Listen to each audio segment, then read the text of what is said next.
Hello hi नमस्कार आउ थे लाइफ ऑफ लिपक चैनल को आपको स्वागत। मुझे बर्तमान भुवनेश्वर रु अनुगुल बाहरी श्री चैतन्य बस नुहे यहाँ हूँ आम चंपतराय बस एसी बसटा तो 6:30 बेले आचार्य विहार से छाड़ुची और 10टा पाखापाखि आम मैत्रपुर लोकेशन में पहुँचुची। जेहेतु एसी बस थी खुशी बसी आसली किंतु बाटरे जो अवस्था कला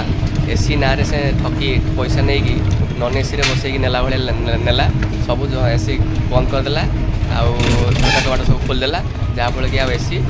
चलानी तेणु भारी